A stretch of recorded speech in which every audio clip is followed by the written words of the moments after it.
There's something that happens in the second half of life. You start thinking about stuff in the quiet moments, but it gets really loud in your head. And so there are these obvious questions like, was it worth it? Would I do anything differently? Do I have regrets? Okay, but here's the one that kind of sticks with me. How much of what I became happened because I needed to be in control? And if you're around my age, there's a good chance you were wired the same way I was. We were told to handle it and figure it out. Don't complain, make it work. And we did. We built careers, we started families, we developed reputations. Not everything turned out perfect, but we took responsibility. Now, there's a part that nobody really talks about much. Somewhere along the way, we started believing that everything depended on us. Not just the effort, but the outcome. And there was a sense of obligation to deliver. And that's heavy.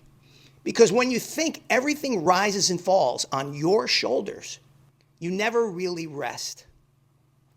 And then comes that low-level hum in the background that says, was it worth it? What was the cost? Now, we were raised to get it done, obligated to provide and protect. No excuses, right? We heard about burning the boats and get it done, handle it. And we got good at it. But at some point, control wasn't just something we leveraged. It became our survival mechanism.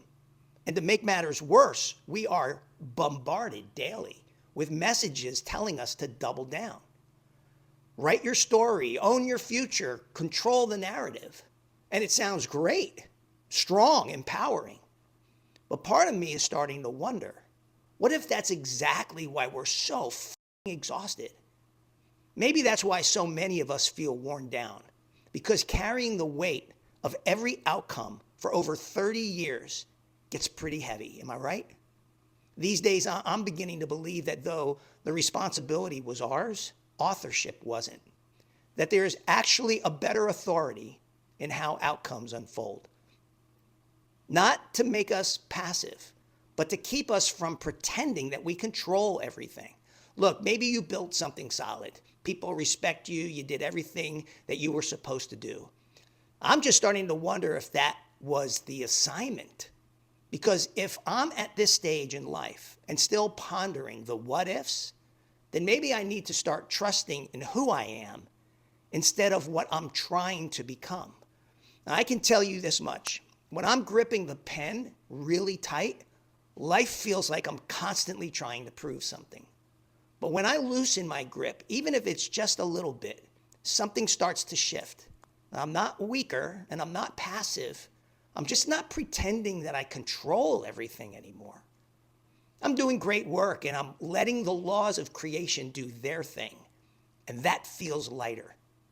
Maybe the second half of life is about finally being honest about what we've been carrying for so long. And maybe it's time to loosen the grip. I'm not talking about quitting or falling victim to cliches like, I guess it just wasn't meant to be. I guess what I'm saying is that there's a difference between being in control versus believing in myself and trusting the process. I know the life that I built is not wrong, and I hope you feel that way too. But it might not be complete, and it's not too late to pivot. I think the second half of life isn't about controlling everything. It's about trusting that you don't have to author all of it alone. So you've got great reference points for creating a new storyline for your back half. Even starting from scratch can be an easy transition if you've leveraged what you learned. Let go of the control. Connect with your inner purpose. Become something noble and authentic. A truer version of you will emerge, I promise. I'm ArnieCAP. Thanks for watching, and thanks for sharing.